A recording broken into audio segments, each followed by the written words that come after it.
Сәлеметсіздер ме, білім алушылар?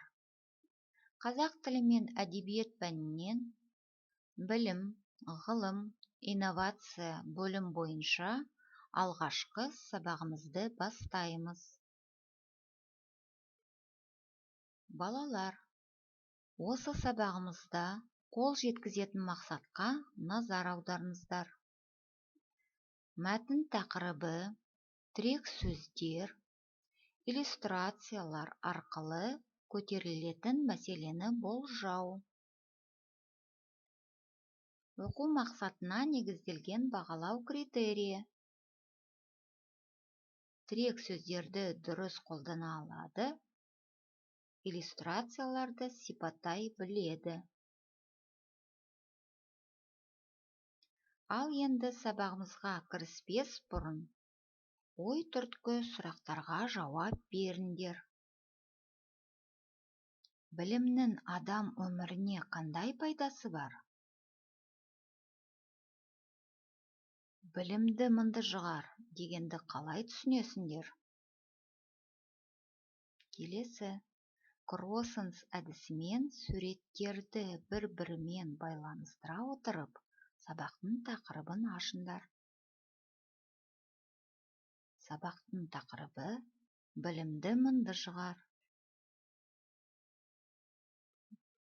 Осы сабаққа қатысты жаңа сөздер: күйбің, суета, ақиқат, истина, жаратылыстану, естествознание, ұтқыр ұғым, разумное понятие, болмыс, натура, қоғамтану, обществознание, бағдар, направление. Бірінші тапсырма. Берілген суреттер бойынша қоғамтану, жаратылыстану, бағдар, білім алу, оқып үйрену сөздерін байланыстырып, сұрақтар дайындаңдар.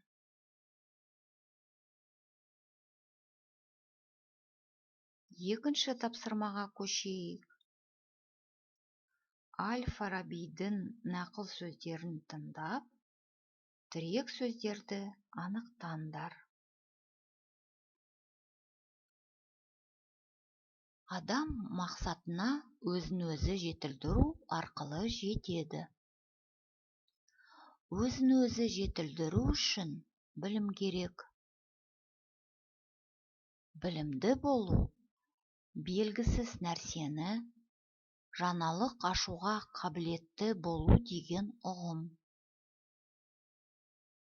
Білім қуған жан күнделікті күйбең тіршілікті ойламауы қажет. Шын білім әрдайым ақиқат. Қандай ғылым болса да, ол адам санасына болмысы бөлек, ерекше ұтқыр ұғымдарды ұғыну арқылы ұялайды.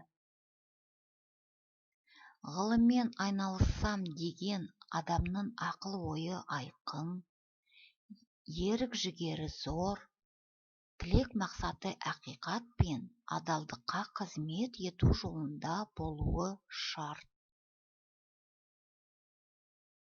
Келесі тапсырма. Кестедегі берілген сөздер мен сөз тіркестерінің баламасын табыңдар. Оқушылар, бүгінгі сабағымызды пысықтау үшін телеграмма әдісін пайдаланайық. Ол үшін бүгінгі сабақ туралы мұғалімге 2-3 сөйлемнен тұратын хат жолдаңдар. Білекті бірді, білімді мыңды жығар, дейді халық. Ел болашағы білімде. Балалар, сендер білімді боп өсуге күш салуға тиіссіңдер. сабағымыз аяқталды. зейін қойып тыңдағандарыңызға рахмет. Сау болыңыздар.